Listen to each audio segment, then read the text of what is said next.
So good evening, everyone, and thank you so much for joining us today. And a special, huge, big thank you to Jen Lampman. Jen is one of my idols and role models and has been advocating for people with disabilities for more decades than we can count, and has been a true ally and a friend to the disability community, and especially to those in Michigan, in the state of Michigan, and we are so very lucky to have her as a part of the Midland community. Jen, thank you so much, A, for joining us this late in the day, and B, for all your work for the disability community. We're so very lucky to have you, and I'll let you begin. Okay, thank you so much. So, hello, good evening, everyone. I do have a slide presentation. I'm going to just send you a request, Iris, so that I can share my screen. But I'll start by just sort of letting folks that don't know me know a little bit about, kind of who I am. So I have been working with people with developmental disabilities for 41 years now. I actually started as a direct care worker in group homes. As people were exiting the state institutions, I was working with a team that was helping them come out of the institutions and move back into their communities. So I did that.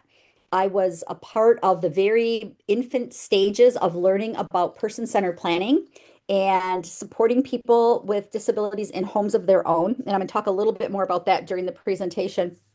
But to quote Hamilton, I was in the room where it happened when we talk about like the way that services are delivered to people now, where they can live in their own homes and control who comes and goes from their front door. So I currently am a consultant. I retired from the ARC of Midland after 27 years. I thought I was going to legit retire because I was just like exhausted. Um, and then COVID hit, and then my phone started ringing. And so now I'm the worst. I'm a very failed retired person. I'm the worst retired person you might ever meet because I do work for the Developmental Disabilities Council. I do work for the ARC of Michigan, Wayne State University, and also MDHHS. So I'm kind of spread out all over on the state and on the state level. And Rosalie, and the work that I mostly focus on now are a couple of different things. One, supported decision making, which we are not going to speak about tonight, but if you ever want to hear about it, I'm happy to share. Um, Person-centered planning, which we are going to talk about in the context of, well, we're going to talk about person-centered planning, and then I'm going to talk about an aspect of it called independent facilitation of that process and why facilitation is so important. And then the other thing that I really focus a lot on is self-directed services. I have been working closely at the state level from the very beginning of self-directed services in the state of Michigan. My sister Mary is famous for being the first person. Well, she's famous for many things in my mind, but she's famous for being the first person in Michigan who had her own individual budget. She did the first budget during the Robert Wood Johnson project in 1996. So I've been close to self-directed services for a while. I'm a co-author of the current technical guidance for self-directed services. So some of the policy that we're going to talk about tonight is policy that I helped write. So that's sort of me. I have Mary, my sister, who came out of the Mount Pleasant Center. She's one of those folks that I helped escape from the Mount Pleasant Center. I also have I have three children, but my youngest two are adopted from the foster care system, one of whom has autism, and my youngest son also gets some behavioral health supports through our local CMH. So that's who I am. So you know that, maybe I know one or two things. I don't know. And so what we're going to do is let me see if I can do this. We're going to talk tonight about two aspects of sort of how our system works, two things that our system has embedded in it that really help people to have better lives and get better supports. And so I want to first say that Michigan is a pretty unique community, even now, in that we have two very important guiding principles that support living a life in the community. And one is that Michigan was like one of the first states to put person-centered planning practice into the law. So in our state, person-centered planning as the way to decide what your services will be is a law. It's in the state law.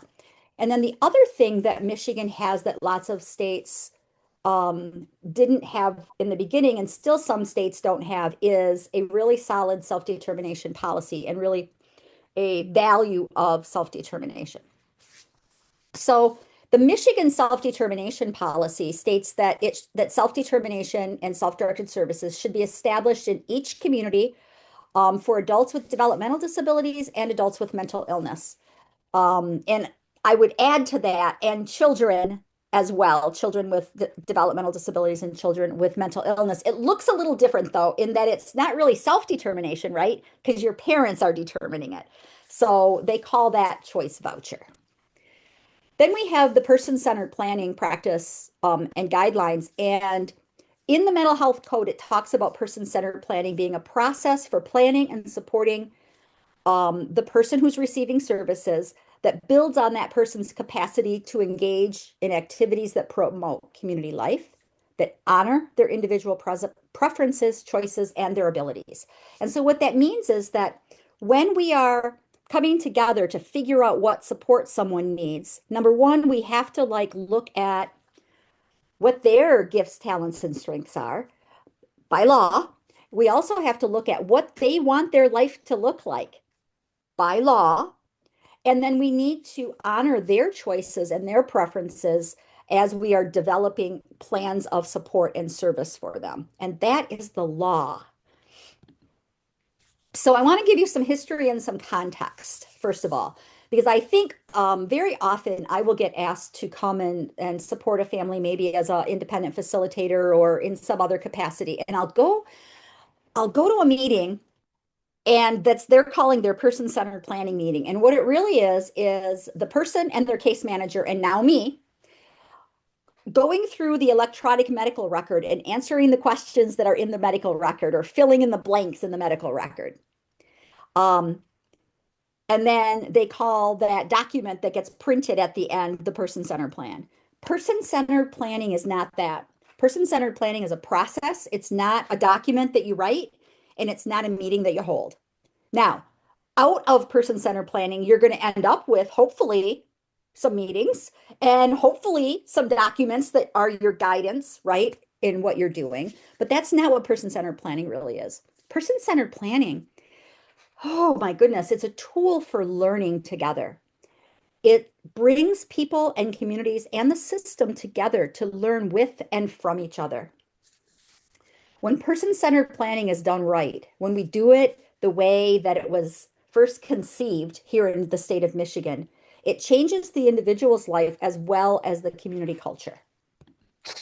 So I'm gonna tell you an origin story of person-centered planning, how it came to Michigan, and I'm going to talk about how important facilitation was in that origin story, right? So first of all, this is Judith Snow.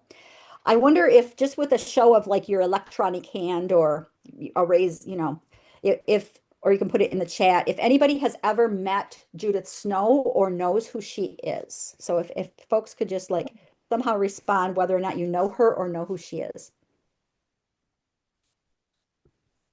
Okay, seeing no hands raised, I'm going to tell you her story. Let's see, let me make sure.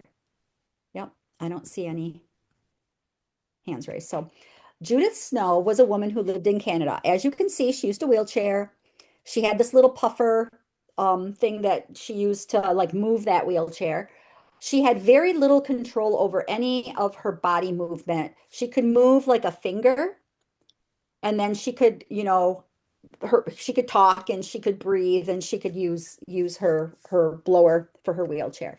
That was about all of the physical ability that she had in terms of controlling what was happening with her own body. Cognitively, though, she was brilliant.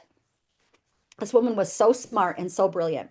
But as a young person, she found herself in Canada, in Ontario, Canada, living in a nursing home because there was no other she had grown up and she had gotten too big for her family to, care for her easily at home. And so she ended up living in this nursing home. Actually, while she was still in high school and then into college. And so She always had a dream of going to university. And so even though she was in that nursing home, she was able to, once she graduated from high school, be able to enroll in college. And she was a college student. She was able to go to college.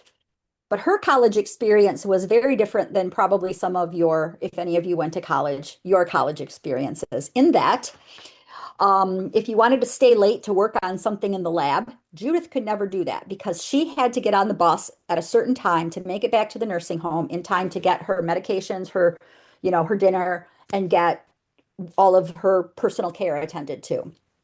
So she was never able to just on the fly say, "Oh, I'm going to run to the library or I'm going to run to the lab and do a little bit of extra work." That wasn't a thing she could do. Her life was very regimented and structured.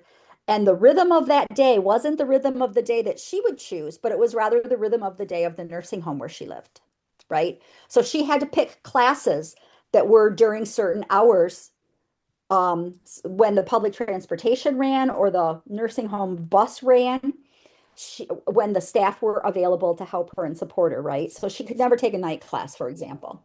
She could never accept an invitation to go out for a couple of beers on Friday after the last class of the day.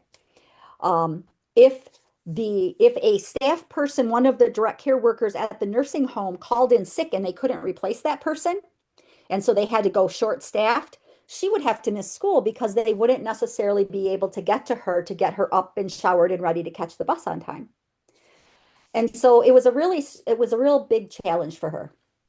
And so as she was approaching graduation, and other of her classmates were starting to get job offers and, thinking about grad school or whatever they might want to do, um, Judith and some of her friends and professors and people who had come to care about her were starting to talk to her about her future after she graduated. And what she realized is, you know, her future was just that nursing home. She couldn't really take a job because, it's one thing when you're a student and you miss class, right? You can make up the work or you can take a lower grade or whatever. But what if you're the professor? You can't be missing class, right? Or if you have a job, in an office, you can't be missing work. And so what she realized is that because of her living environment, she would never really be able to live the dream that she had in terms of the dream career that she had. She wanted to teach. She wanted to be able to teach, but you can't teach if you can't be there every day. And so of course this was in the 80s, so it was way before we could do Zoom or your virtual classes. And so she just became really depressed and she just said, well, my future is that nursing home and that makes me horribly sad. And I just don't know if I even feel like I want to go on with my life. And so at the nursing home, she sort of stopped getting out of bed. She stopped eating and was just languishing. And so the folks that were her friends and cared about her from the university, some of them professors, some of them students, fellow students, said, oh my gosh, if we don't do something to help our friend Judith, she is going to die. And so they formed a committee called the Joshua Committee. So if anybody wants to think about why they might have named themselves that, it was a very apt name. And the Joshua Committee said, we have to get Judith out of that nursing home. But right now, the system in Ontario does not support or fund any other way for her to live. Like the money goes to long-term care. Long-term care is nursing homes. And so they broke into two subcommittees. And one subcommittee said, we got to just get her out of the joint. She's gonna die. We got to just get her out of there. So that for the little subcommittee that was like the immediate need for Judith subcommittee, found an apartment and went to the nursing home and grabbed her and all of her stuff and went to this apartment that they had found, and like paying for the rent and stuff. They had like pooled their money. I mean, this was like a big community event here. And they got her out of the nursing home. And then the people in her circle started just being the ones to be her caregivers and help her and support her, which was great, except that they knew that wasn't sustainable, right?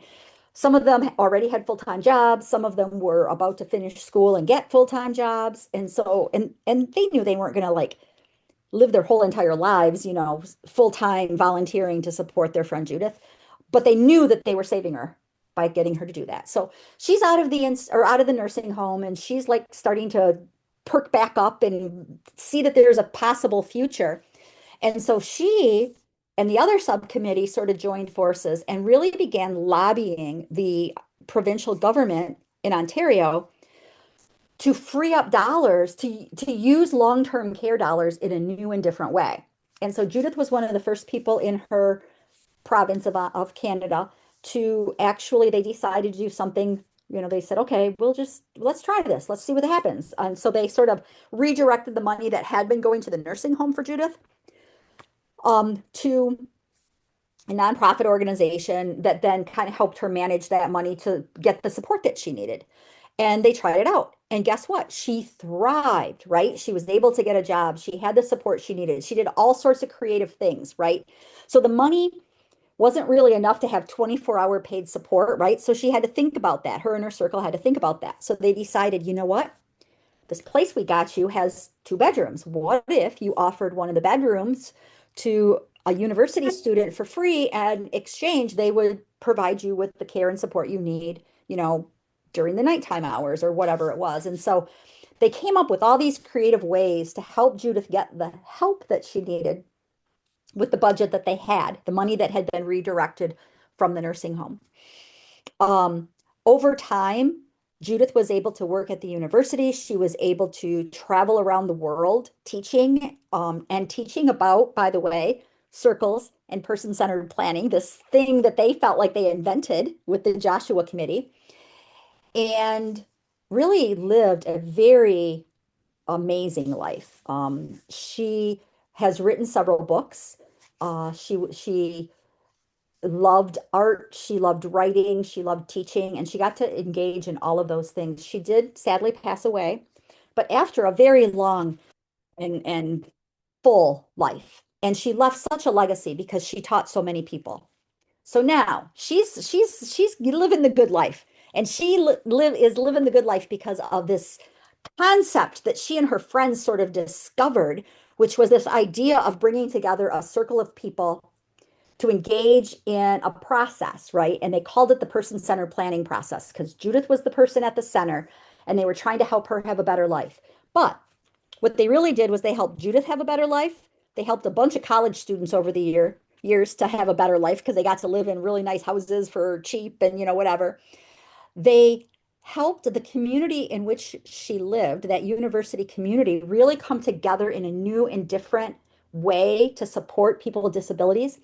And they changed the provincial government's view of long-term support because now in Canada, all through Canada, all over Canada, people who need that kind of support are able to get it in their own homes in the community, right? So she changed not only her own life, but the lives of her close friends, the lives of her community, and even the lives of people all across Canada through this process that we call person-centered planning.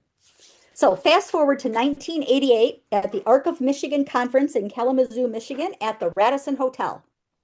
Judith is the keynote speaker. And she tells that story to a room full of people with disabilities and their parents and their siblings and their friends. And there were people in the room that heard the story and went, oh my gosh, we could try that. And there are a couple of people on this call. There's a couple of people on this call that know this part of the story because they were a part of it. The Bartletts were there. Tim Bartlett and his mom and dad, Ed and Myrna, were at this. Let me go to my next slide. We're at that conference in Kalamazoo. And they heard the story. And they said, hey, we should try that. Because Tim had lived at home all his life, but now he's an adult and mom's had a little bit of cancer and dad's had a couple heart attacks.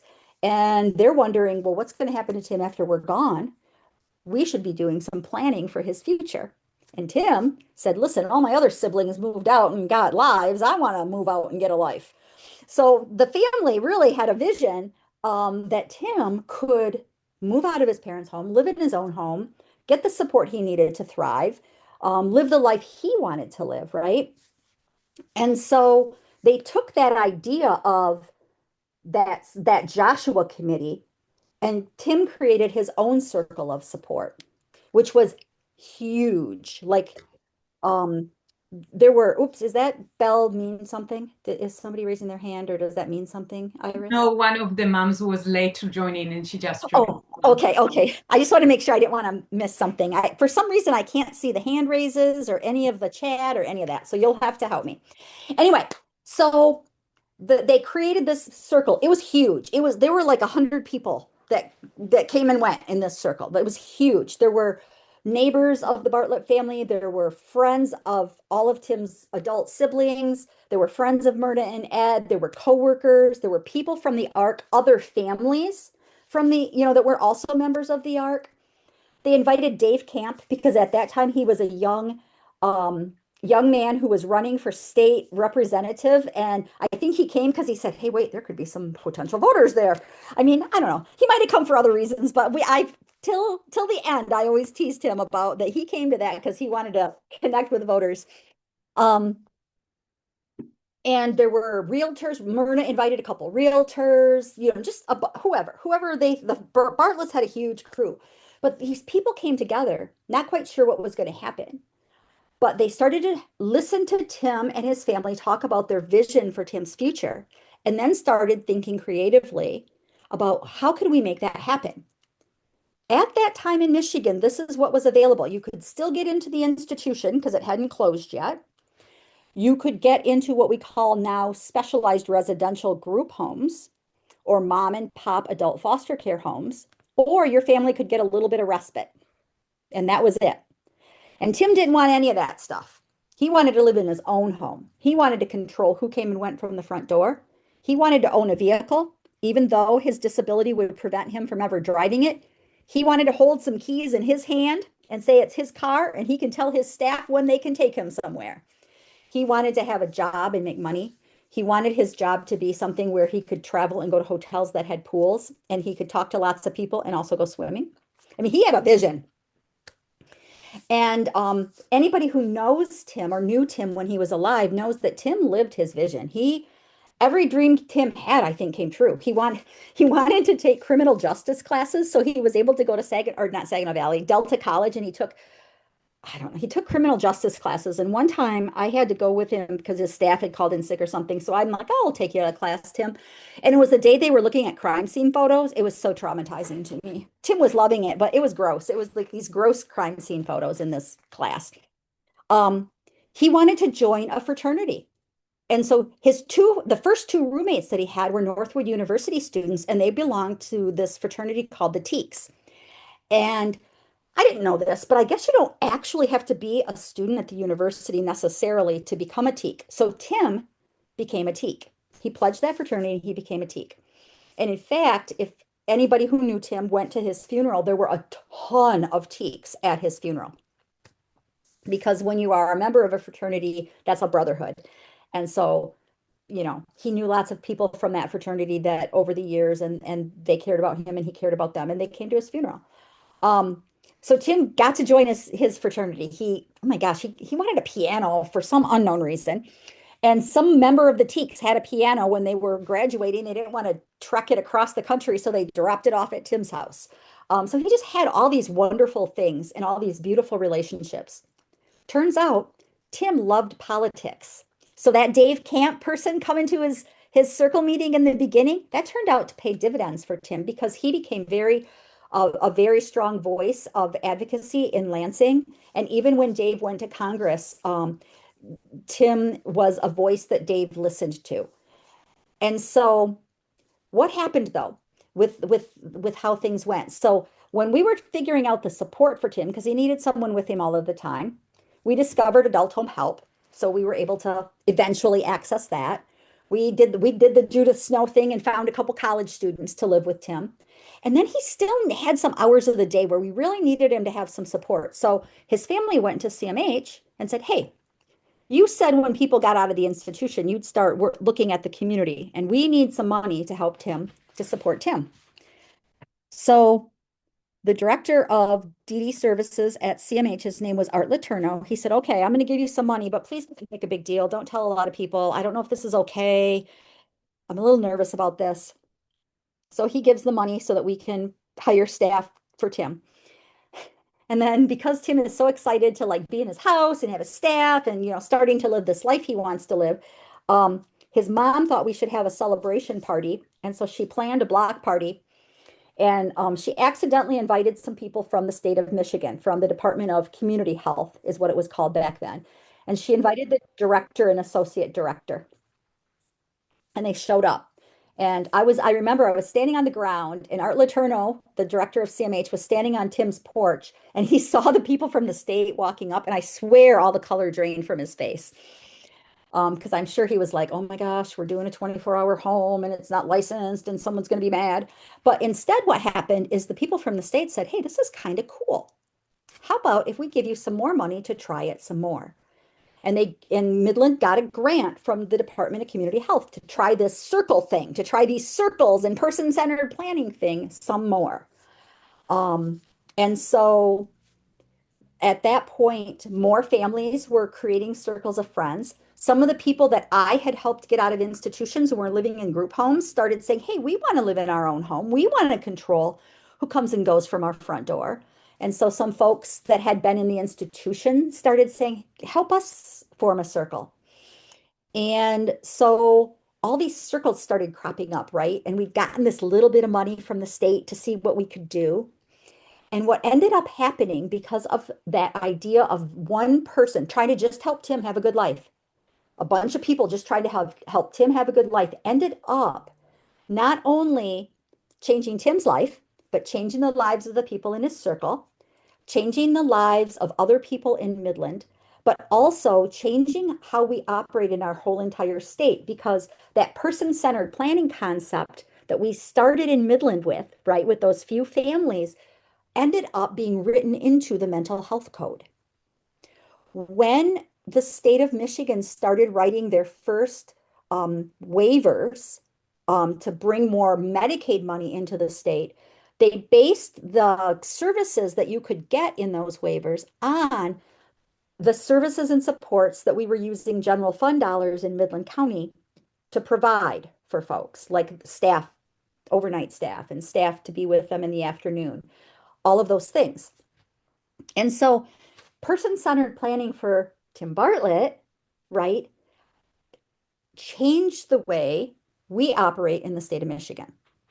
That's what real person-centered planning does.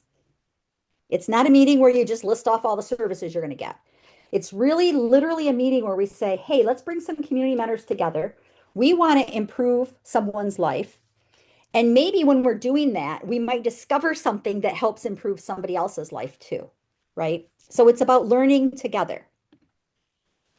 Now, why do you want to have an independent facilitator help you with that process? Well, Judith's circle had a facilitator, had someone, it was actually a pair, it was a couple, Jack Pierpoint and Marcia Forrest, were facilitators of that team, of that group.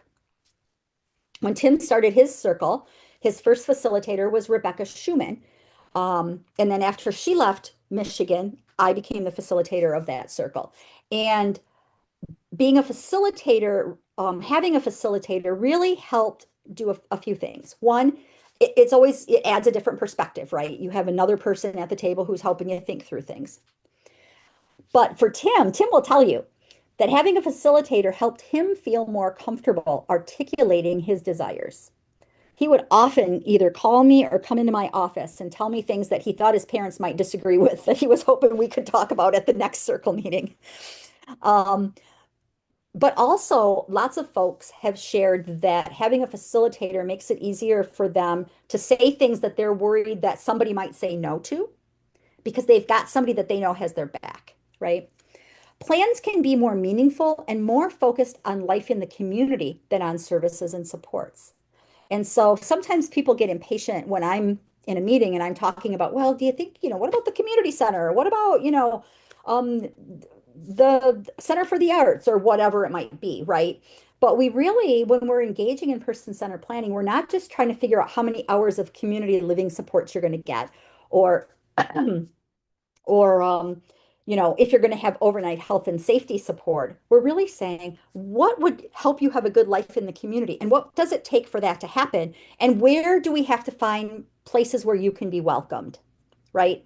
So when I think about our community, I think the Arc of Midland did a lot of work through person-centered planning and through all these many circles of support that we were facilitating to really help our broader community become more welcoming to people with developmental disabilities, right? And so that's why I think that in our town, we have so many really cool spaces where people are welcome, where people with and without disabilities are welcome. So that's a facilitator can help all of that happen. And I can also tell you, just from when I had to take over facilitating the Bartlett Circle, you sometimes need a facilitator because it's like herding cats, right? You get 15, 20 people in a room and they've all got ideas and they all have something they want to talk about. You sometimes need a facilitator to keep people focused and on track.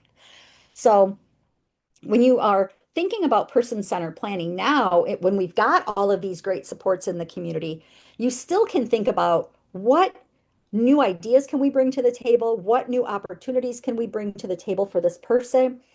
And can we have a facilitator to help us walk through that process? So when I think about facilitating planning, I like to think about like what's important, right? What's really important to people?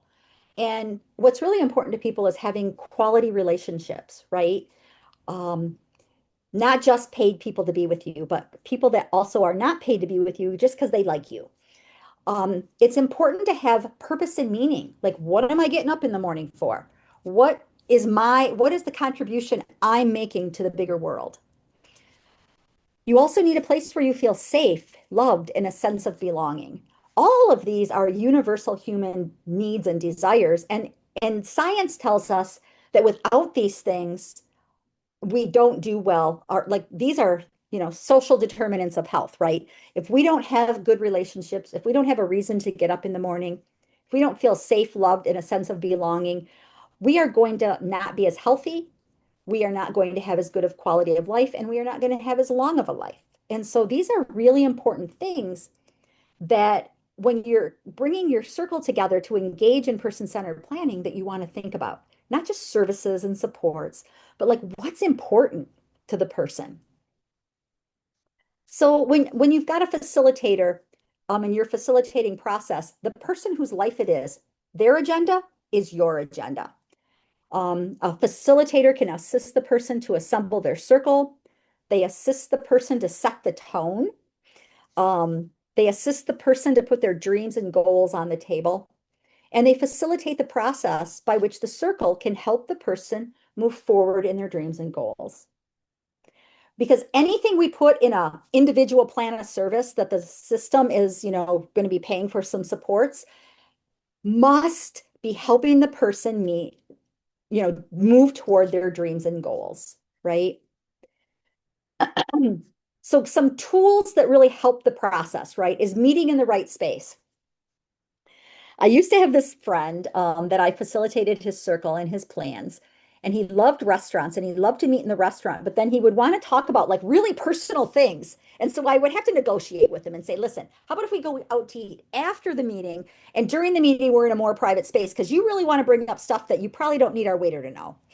And so again, finding the right space that's the right temperature, has enough chairs for all the participants, has the amount of privacy you want, and a place where the person feels safe and comfortable. Um, the facilitator helps you create that feeling of welcome and comfort, right? For the person served, but also for all the guests. If you're going to invite your neighbor or you're going to invite your grandma or your aunt who's not like in the day-to-day with the system, going to the CMH building and sitting in a meeting that feels really official might seem overwhelming. It might seem intimidating. You might be less likely to want to do it. Um, and so you want to try to create a sense of welcome and comfort. Facilitators can infuse positivity and fun into the process. Um, you encourage engagement. That's the other thing. Like, there's nothing worse than getting invited to the meeting and then nobody ever asks you your opinion about anything or asks for anything out of you. Like, why are you here if you're not going to be able to be engaged and be an active participant? So facilitators can help make sure that everyone is heard and that everyone feels engaged. Facilitators can also help keep track of what's happening and the progress that's being made during a meeting by using graphic recording, using tools that help the person served and everyone else in the room to like know when we've made an agreement or know when we've decided on something and we can put it on the paper. And then the other thing that makes a plan, makes a circle and a plan productive is music, food, drinks, those things that help us to connect, right? Those tools for connection. So there's lots of things that we think about when we are engaging in real person-centered planning, right? All of you have been through with your loved one the various and sundry assessment tools that community mental health agencies use, right? The activities of daily, the CLS tool and the psychosocial assessment and all of the things, all of the questionnaires, right? But there are things that those tools can't measure that are super important, right? Someone's passion for something. There are some folks, I know some of the children of some of the people on this call, and I know what your child's passion and gifts and strengths and talents are, and those are important, right? Um, a person's resilience, a person's kindness, like their attributes, right? Those are things that are, oops, I just unshared by accident. Or can you guys still see my screen? Yes, your screen is still sharing. Okay, I don't know why I'm not seeing my screen. So hang on a minute. I got to figure that out because I stopped seeing my screen. Oh, I know why. Hang on. Um,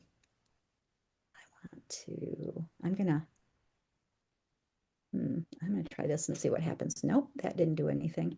Hang on, folks. I've lost my screen. Nope, that's not doing it either. All right, I'm gonna stop share for a second. And then I'm gonna reshare because that's the only way I know how to do it. Okay. Sorry about that, people. No worries. Okay, there we go. All right, now you guys can see Yes, it again? yes. Okay. So when we're engaging in person-centered planning, we want to think about those gifts, strengths, and talents that can't be measured by the assessment tools, right? Because we can build on those things to really help people build their community and help people to think about what their dreams, goals, and aspirations might be. What makes a good life, right? So some of the principles that we think about during person-centered planning, and I'm going to do this backwards from how I've got it typed here, right, is the notion first of community. And what is my community? What is your community? What does that look like? And how do we connect to our community? And how does the focus person want to connect to their community? Then we think about that notion of belonging, right? When I first worked in group homes 41 years ago, the people that I supported and brought back into Midland, into those group homes, moved through the community. They weren't really part of it. They didn't really belong, right? They lived in these group homes and they didn't get visitors from outside of the group home. They didn't know their neighbors. They moved through community, but they didn't belong. And so we try to work on belonging, right? That notion of citizenship. And when I talk about citizenship, I don't mean whether you're a citizen or you aren't. I mean citizenship in the term of we are responsible for each other as fellow citizens, right? And we should be contributing to each other. So what's the contribution that the person that you're supporting wants to make? And then that whole notion of well-being. How do we make sure that like well-being is about like the things that make a good life, right? It's about joy and relationship and accomplishment, right? We all want to feel those things, and that's what contributes to our well-being. And then the other really important principle to think about is the principles of self-determination. At least in this country, this country was kind of founded on that notion of self-determination, right? We should be in charge of our own destiny. We should be in charge of our own lives. And so self-determination in the context of the human service system is about people really being able to have the freedom to live the life they choose with the support that they need to live that life, with authority over how the system dollars are spent on them, um, taking responsibility for the wise use of those public dollars, but also taking responsibility to be a good citizen. And then also with the notion that whenever there are policy decisions being made or rules or laws that the person whose life it is, people with disabilities need to be at the table, right? That's confirmation. Nothing about me without me. I remember once years ago, Art Letourneau, who was that, I call him famous. Oh, I see your hand is up, Iris. Yes, first of all, I don't know if you had the chance. I just shared in the group um, a video about Nothing About Us Without Us Yeah, by the yeah, Down yeah, Syndrome Association. yeah, So that's cool. But yes. I just wanted to ask you, Jen, about those guiding principles for self-determination. How do you intertwine them with that wider, I guess, definition of medically necessary? How do you Oh, we can talk. I can talk about medical necessity. thank Yes. you? Okay. Um, How do I I lower? want to I want to go back to what Art Letourneau said, and then I will talk to you about medical necessity. So when we talk about that notion of confirmation, Art Letourneau, when he was the director of DD services for people in Midland County, for people with developmental disabilities in Midland County, I was in a meeting once that he was in, and he said, very wisely, I thought, he said, it is unethical and unconscionable that I would ever make a policy decision that impacted people I do not know and that we're not part of that decision making. And I thought that was a really I thought it was wonderful. And I thought, wow, that's a really high standard to set for yourself, Art. But he did set that standard. And so that's what we mean by confirmation. Like we shouldn't be, we like, and now that I'm working at state level policy, right, I should never be a part of making a policy where there aren't people with disabilities at the table with us making that policy, right? And we're very careful to make sure that that's the case. Really quick, yeah, we're going to talk about brokers next, but before we talk about brokers, I'm going to do two things. One, I'm going to turn on the light in my office because it's getting dark in here. And two, I am going to talk to you about how you weave in that notion of like those principles of self-determination with medical necessity. First of all, I cringe every time I hear a very young support coordinator say, oh, well, it's got to be medically necessary because I don't think they know what that means. So in the state of Michigan and in the Medicaid provider manual, when we talk about medical necessity, we are talking about a service or support is medically necessary when it does this. It, either, you know, creates recovery, right? So like for people with mental illness, you're often looking for recovery. So if it's something that aids in someone's recovery from substance use or from a mental illness, something that prevents a person from like to have declining function, right? So I think about my 73-year-old sister who has cerebral palsy. A lot of the stuff the staff are helping her with are to help her keep up her strength and mobility, right? So she doesn't slide into, not being able to move or whatever. So preventing that.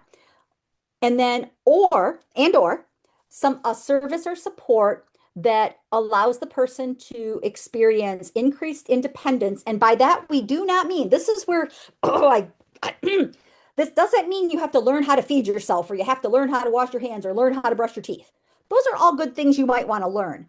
But increased independence doesn't mean that you have to be striving to no longer need help to do a physical task. Increased independence means increased independence from the control of others. So, in the context of like folks that I was supporting back in the day who lived in the group homes that were still connected to the institution, they were called ICFMR facilities. In that context, increasing independence for those folks, for my friends Shar and Tom Williams, who someday I'd love to tell you their story, but for my friends Shar and Tom Williams, increased independence didn't mean that they would suddenly no longer need help. It meant that they would no longer live in a place where someone else controls who comes and goes from the front door. They would no longer live in a place where a dietitian decided what they were going to eat every day. They were no longer going to live in a place that where someone else decided what time they got out of bed, whether or not they could go on a date, what clothes they wore, all of those things. So increased independence is medically necessary when it is an activity that's helping you to be able to be in control of your own life. Or You could use those services and supports to teach you new skills that you want to learn, or you could use those services and supports to help you be a part of your community, to be engaged and involved in your community in meaningful ways that you want to be involved, right? So it's like community inclusion, productivity, meaning something you want, a skill you want to gain, or maybe a job you want to have, or whatever that might be. And then that independence from the control of others, being able to control what your life looks like. Those are medically necessary services and supports. So when someone says, well, I don't, is it medically necessary? We have to find out if it's medically necessary.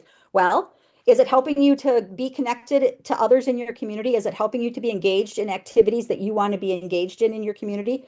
Is it helping you learn new skills? Is it helping you do something that's going to either get you a job or maybe help you in your job?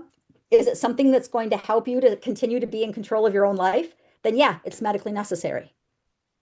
So I don't know if that helps, but that's the real definition of medical necessity. And so sometimes, oh, in my old age, the young new support coordinator will say something, about something's not medically necessary. And so then I'll have to count to, 10.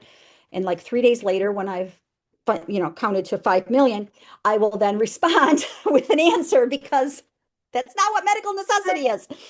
Um, so if you go to the Medicaid provider manual, it talks about medical necessity in the exact way that I just talked about it. And so whenever you're in a planning meeting, if you don't have a facilitator, or if you do, and someone's starting to challenge the thing you're asking for as to whether or not it's medically necessary, ask them to pull that up. Ask them to pull up that section of the Medicaid provider manual and just walk through it with them and talk about how the thing you want is helping you to do the thing, the things that are listed as medical necessity, if that makes sense.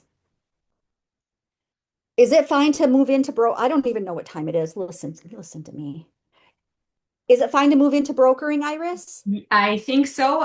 Maybe if anyone else has any questions about independent facilitation or the self-determination topic that Jen spoke about so far, please raise your hand now. And otherwise, we have 40 minutes left, so I think it's a good time to move on to broker services.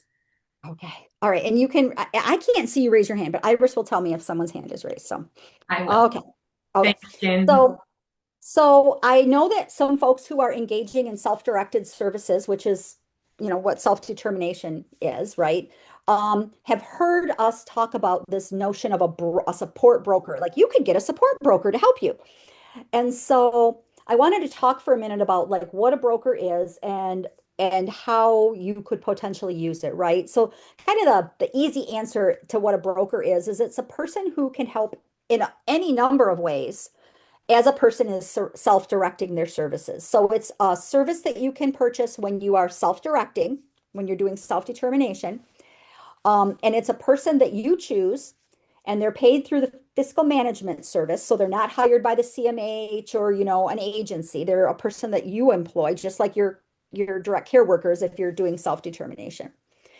Brokers are a Medicaid billable service, and they are under the same billing code as supports coordination and case management. So I've heard people talking about how they have to try to pay for their broker out of their community living support budget. Not true.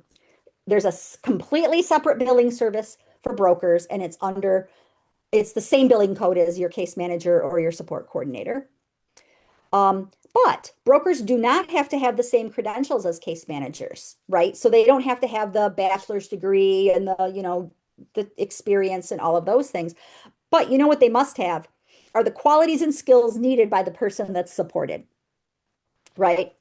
Um, so what are some of the possible? This is just a little list, a tiny list of some of the possible duties that you could assign to a broker if you chose to have one helping you with your arrangement. They could assist the person to develop and manage their support budget along with their support coordinator and the fiscal management service, right? So you could have a broker helping you figure out what the budget's going to be along with the rest of your team. The broker could assist the person in managing the self-directed services arrangement. That includes, maybe helping recruit and train and monitor direct support staff. They could assist the person to find or access other resources in the community. For example, You might want a housing broker who's going to help you find housing if you need housing. I had a buddy who lives in Wayne County, and he really wanted to move out of the place he was living in. And so we found a support broker that focuses on helping people find housing. And so it was a short-term situation, right? Once he found the housing, he didn't need her anymore. But we used a broker for that.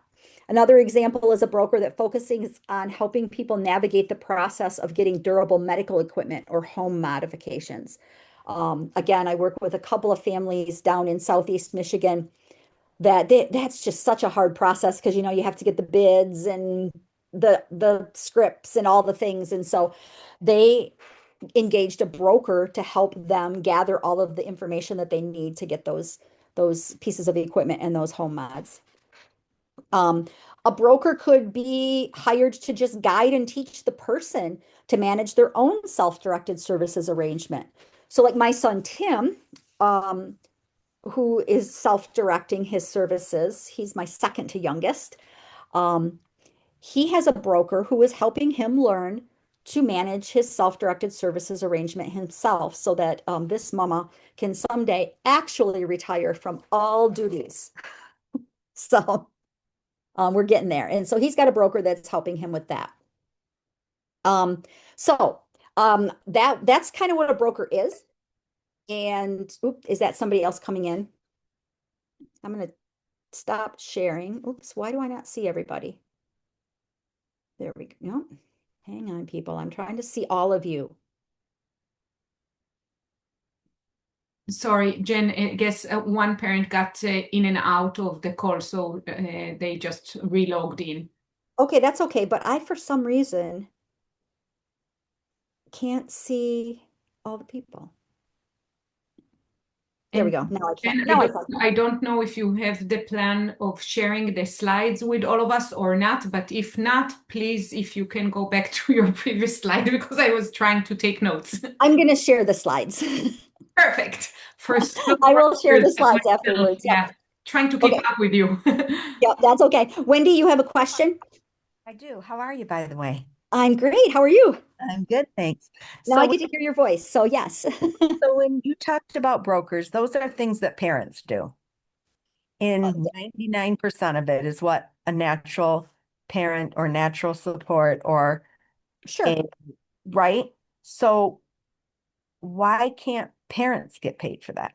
Well, if you are the legal guardian, You can't. you can't. But if you are not the guardian, there's no reason you can't. There are a number of arrangements that I support in other places where it's a parent, one of the parents has chosen to be the broker, or sometimes that parent has chosen to be a CLS worker.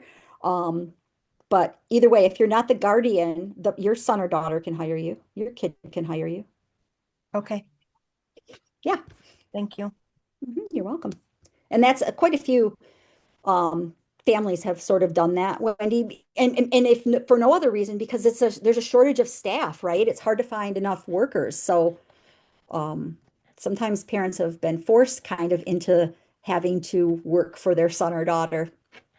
Right. Okay. Thank you. What other questions do people have about the broker role? Or, I mean, you can ask any question you want, really.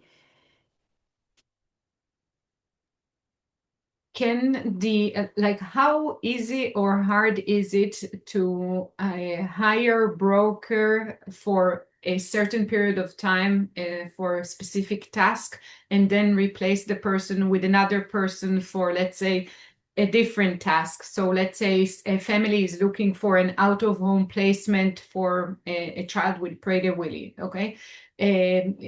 Once this has been achieved, and they found an apartment with a couple of roommates, everything is locked and possible, then they need help with now managing the hiring of the team of professionals that will take care of that individual, etc. So it's about the same length of process as if you're going to hire, if one direct care worker leaves and you have to hire another one, right? I mean, that hiring process is no different. And the credentialing is really pretty similar because a broker, in terms of being credentials, it's the same credentials as a community support worker, right? A community living support worker. So it's the high school diploma, 18, clean background check. And so they have to go through all of that. They would have to have the person-centered planning training, right? And then they would eventually, within the 30 days, have the other trainings that are required, including rights and whatever your county. Every county has a different list, but whatever the trainings are. Where do you find a broker? That's a really good question. Hey, Rosalie, are you on the call still? Yes. Talk about where you have found your brokers. You've had a few. Talk about where you found them. I've gone through five. I'm holding off on number six because I'm so busy trying to find CLS workers, but I did try to promote CLS workers so Oh, it could be a okay. career pathway, Mhm. but they need to know the system. They need to know, timesheets, the documentation, a lot on how to be a manager supervisor, and Right. they need to know more than I do and do more than I do, which I haven't found that person capable yet, capable person yet. But I'm hopeful because Very. when I find that person that can do what I do, I can retire.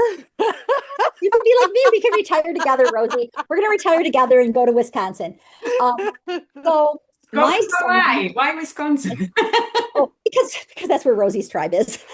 So I thought she can take me to check out her So take community. me with you. Yeah, you can come with us. Um, Yeah.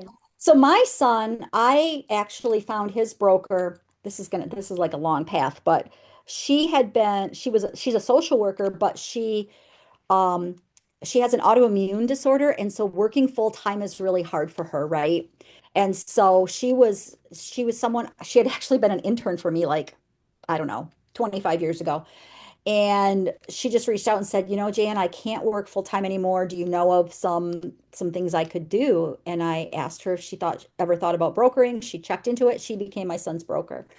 Um, and so sometimes it's like Rosie said, you might have a staff person that you can promote.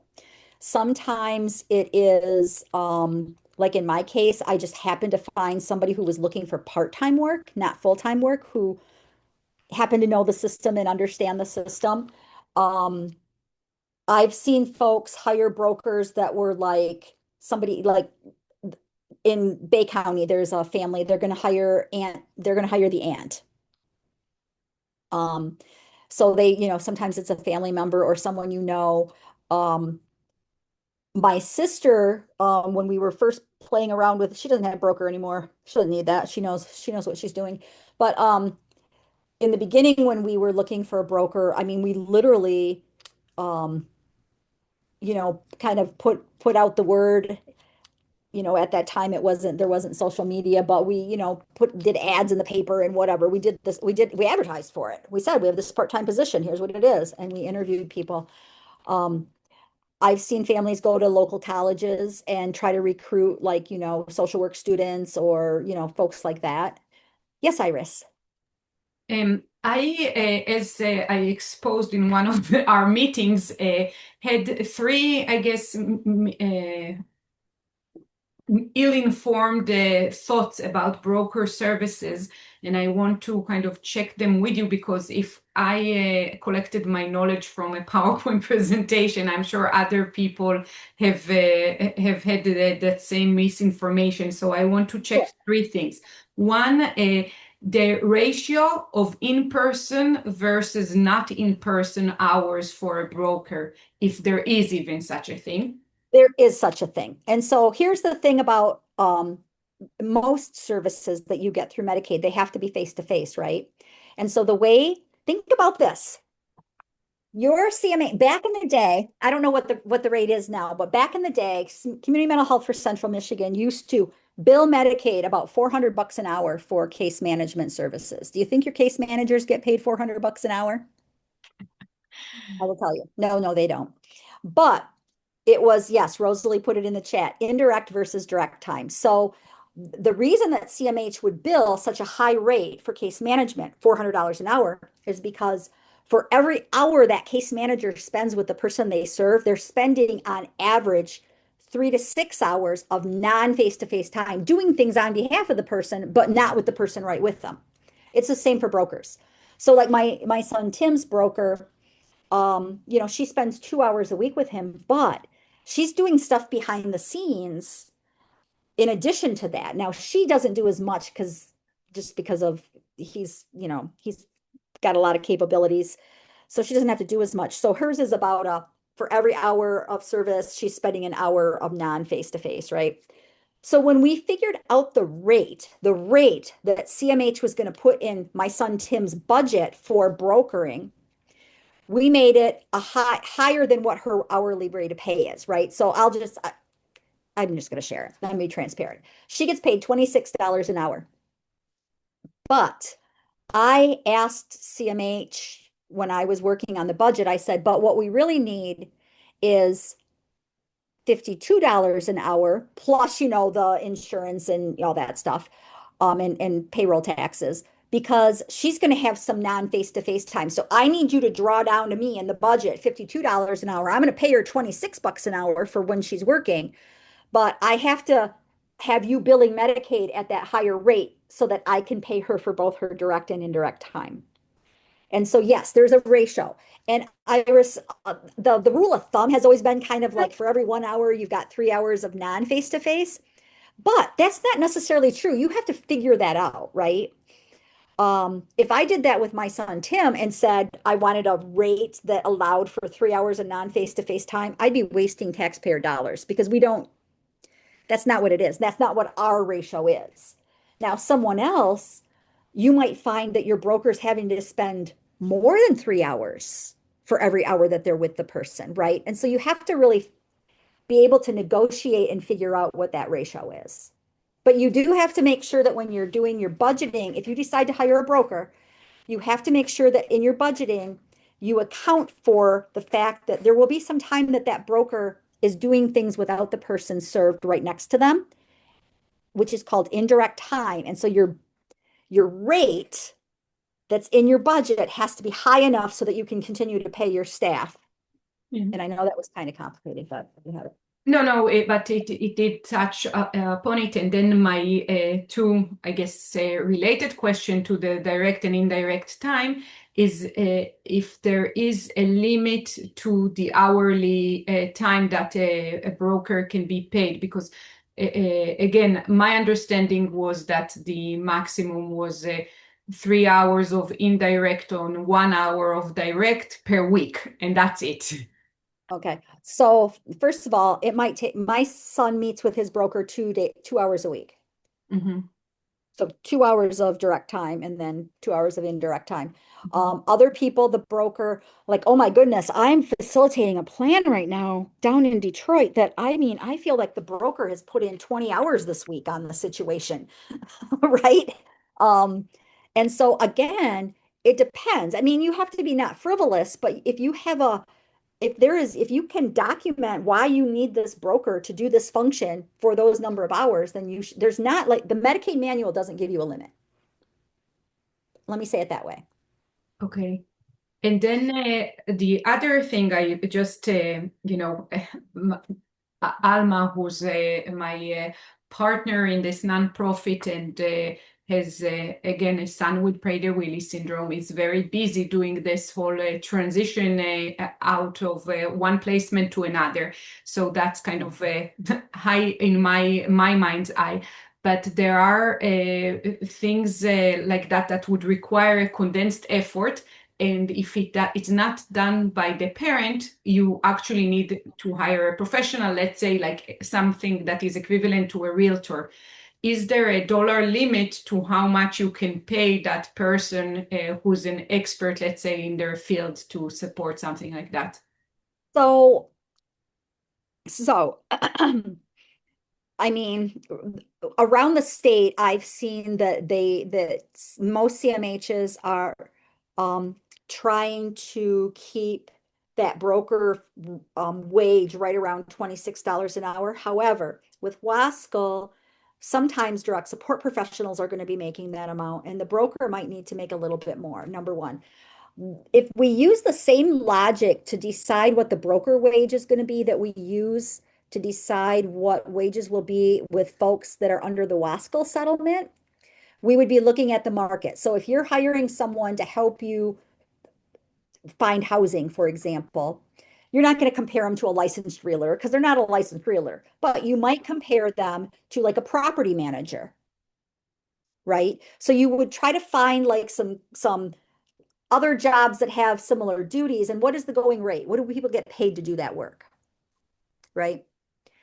And then that's how you can kind of come up with your wage. I'm going to tell you that one of the places where we get some pushback around when we're trying to pay direct care workers, but also brokers, is the fact that the typical starting wage for a case manager is under $50,000 a year. So if you are a full-time worker and you're making $25 a year and you work 40 hours a week, your annual salary is $50,000, a little over $50,000. So if I'm a direct care worker and I'm making $50,000 and the case manager who has a bachelor's degree is making, say, 40,000, that doesn't feel great to that case manager. And so we've seen some pushback around that. Because how does that feel fair to that case manager, right? I'm just saying, now, do I think that should cause us to lower the wage of direct care workers? Nope. Do I think that should cause us to lower the wage of brokers? Nope. But it is one of those unfair things in the system. And so, I would say we need to, while we're advocating for better wages for direct care workers, we need to be advocating for better wages for all of the people who directly support and care for our sons and daughters and sisters and brothers, right? Definitely along the life circle. So there are a few questions, I think, in the chat. Can you see it? I can see the chat now. Yep. So I think I answered the established rates for brokers. That I think that many CMHs would like to see it not go above $26 an hour. But there really isn't anything in the provider manual or the technical guidance that tells you what the top rate is. Wendy asked, how do independent facilitators get paid? And does that include in an individual's plan or does it come out of CMH slush budget? Independent facilitation is a Medicaid billable service. It does not come out of your CLS budget. So if you're self-directing and you have an individual budget, it does not come out of those numbers. It is, if you add a facilitator, the money for that gets added in. But it's Medicaid money, so it's not like out of CMH's general fund. It's out of the capitated Medicaid dollars. But it should not impact in any way how much CLS you get or how much money you have available in that CLS budget or any other service, because it's its own service with its own billing code. Thank you. You're welcome. Can I talk about services that are provided upon request? CMHs are saying they don't provide the service of IF or broker. Oh, Rosalie, you're baiting me. So first of all, independent facilitation is required. Every CMH in their contract that they sign with the prepaid health insurance plan and the prepaid health insurance plans contract that they sign with the Department of Health and Human Services says that they must offer choice of independent facilitator. And the same is true for brokering. If people are self-directing, they must offer the option of using broker services. So those are like required services. So when a CMH says we don't do that, they can't say that. Now, that said, I was just at Community Mental Health on Tuesday helping a family do an intake, like they were trying to access services for the first time. So we're in the person's office. They said, yep, you're eligible for services. They're going through their little form and they're doing like the first pre-plan, right? And they said, and this lady says, I'm supposed to offer you independent facilitation, but we don't really have any. And she says it like right in front of me. I'm like, come on. So I just very politely said, well, we would have to figure that out. But the family had already asked me if I would help them get through the whole process because it was their first time and whatever. So I had said I would do that. So I'm going to help them. But for the future, I said to the lady at CMH, I said, well, for the future, we probably have to figure that out because people are entitled to that. And we know that it helps create better outcomes. We have data to show that people, have richer plans when it can be a facilitated process. So you have to figure that out. I don't know what to tell you. I said it very sweetly and kindly, though. So, and by the way, when my son hired his broker, I did have to help. I did have to support and guide and help CMH to understand how to set that wage because they were telling me I couldn't pay her more than $18 an hour. I'm like, well, that's less than I'm paying his staff. We're not doing that. And so, we worked together. We worked together and CMH was able to, they figured it out. They figured it out. And so I think that path has been laid for other people who are in Midland County or in the counties that CMH for Central Michigan serves because we've done it once and now they know what to do. Jan, have you worked with anyone in Central Michigan that has gone through the requirements of Wasco settlement in their budget? Not for CMH for Central. I've done it in the heart of Wasco country, which is Washtenaw County, the original defendant in the lawsuit. But and I've got somebody over in Bay County right now, but not anybody yet with CMH for Central. I mean, I kind of did it with my own kid, but he doesn't even have a HAB waiver. I just said, this is what I want to pay, and we've got to figure it out. Okay. So I just, from a personal standpoint, Tuck's budget is next month. Oh, And we had our CMH caseworker meeting today, just by chance. And I told her I was fighting for certain things that were included in Wasco. uh-huh. And she was like, I have no idea what to do. I don't even know where to start. Okay. So where is the best place for me personally or anybody personally to get that kind of guidance? Because I am planning on pushing it very, very hard. So did Do I you, just call you? yes, Wendy, you can always call me. Yes, call me. But in addition, Iris, do you have the actual slideshow that Yes, Disability the Rights I have Network? that. The Okay. slides and all the additional information from Nick Gable is on our online forum. I'll put the link here on the chat so everybody can click on it. And there's I think 9 different documents from Nick Gable. And by the way, going back to the from Nick's slides, he puts under broker services an hourly rate of $90-something, by the way, in his slides. I know he's just so hilarious. Like, okay, okie doke, Nick. I think it's more than you make, but okay. He's hilarious. Terry, I would love to come to Saginaw and work on Wasco. And I heard that they pretty much refused. That's balarkey. Did you hear that technical term of balarkey? So if you would like me to, I would be happy to come to Saginaw and work with you and some other folks who are working on Wasco. And I know that I've got some support from the Disability Council, the DD Council, also that some other of those of us who do the training around self-direction would be willing to help as well. So Yeah, just that would be really nice yeah. because we've been turned down 3 times now. Like, oh my gosh. Did they give you adverse benefit determination at least? No, Okay. nothing. They just said that they're waiting on the state because the state needs to figure it out first. And I said, no, that's not okay. The state has figured it out. The state has given their guidance, just FYI. Central Michigan told me last month when I brought this up that they had to wait for the state of Michigan. So when I brought it up again this month, they said, yes, we know we have to comply, but you need to guide us through it because you'll be the first one to do this for an adult budget in Central. Yep. Central. Yep. Okay, then. Yeah, and Jan, this is Teresa Fletcher, and Hey, Teresa. my son is also on the HAB waiver, and I want to use the Wasco as well. So maybe we do a Midland County work group to work through that as well, because I know we can call a budget change anytime. We don't have to wait for the the cycle, I guess I'll say, right? So I can Correct. go back and Correct. Yep. update anytime. So Teresa, I'm gonna be contacting Jan. Little does she know. So if you want to join that with me, you can. Yeah, I'd love Because to. I know your situation as well as you know mine. I mean, Right, right. we can Yeah, share we anything. could So sit down together and work on some budgets. Yep.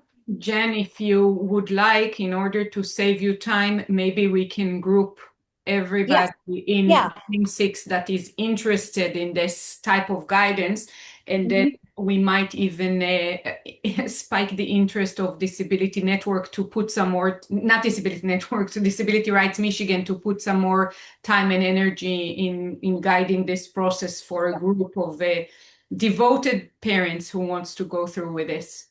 Yeah, Yes. and I think the advantage is if we can have, a group, I'll say first path through it, we can kind of set the, like you said, break the ground and set the trend.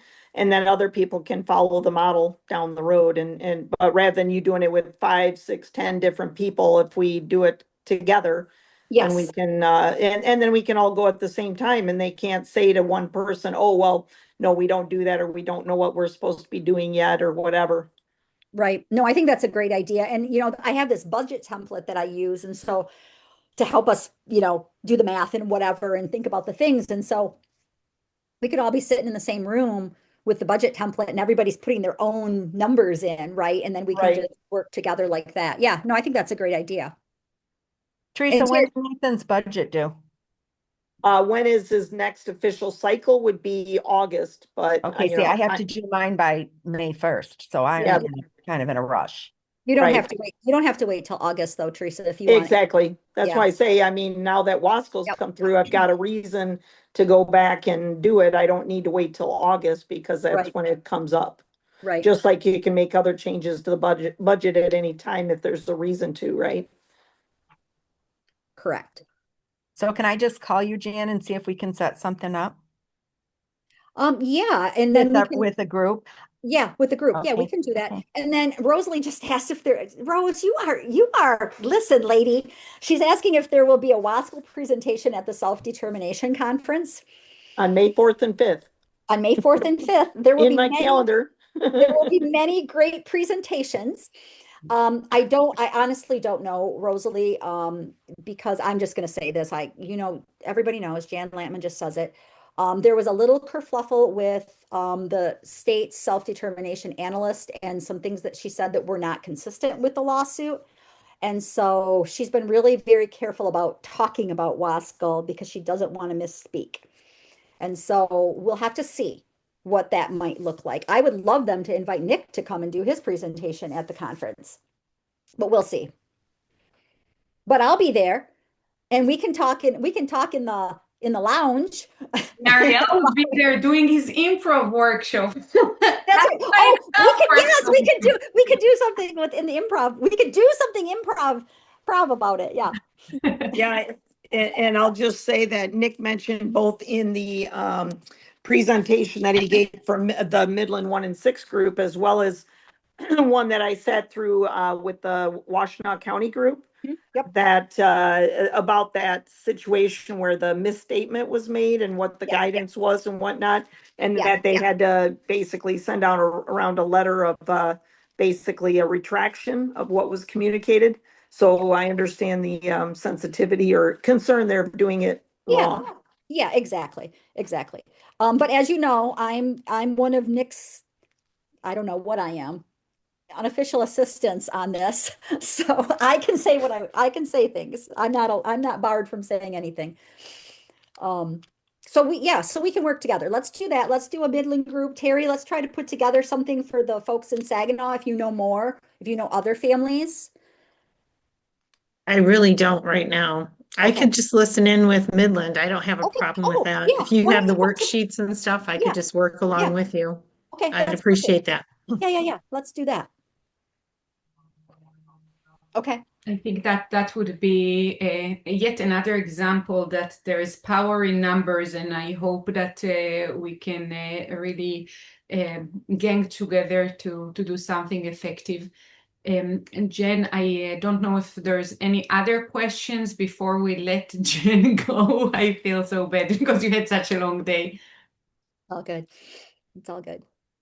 I was saying some of you who know me for a while, all of my friends are getting older, like the people I've served for many, many years. And so I've got like 4 out of 5 people that I have medical power of attorney for that are sick right now. So it's like, oh my gosh, all at the same time. So I guess if it's okay, I just shared the community forum with everyone. And I want to remind you that still this month, we still have 2 in-person Friday group meetings.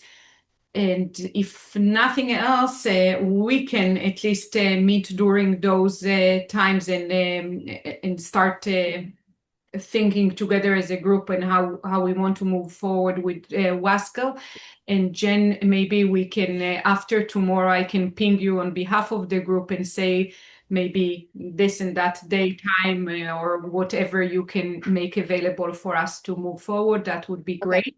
Yeah, And that'd be yeah, next month we have a really good presentation as well from Disability Rights Michigan, and that would be about SSI, SSDI, Medicaid, Medicare, and adult child whose parents have retired, and how does that translate into their benefit or lack thereof, as one of the parents in this group just recently experienced. So I hope to see you all there. Jen, thank you very, very much for your time today and for everything and anything that you do for us in general. You're very welcome. Thank you all for coming on tonight. It was really cool to see some names that I haven't seen for a little bit of time and hear some cool voices that I haven't heard for a bit. So thank you all for coming. Thanks, Jan. Yep, you're welcome. Bye, everyone. Have a good night. Bye.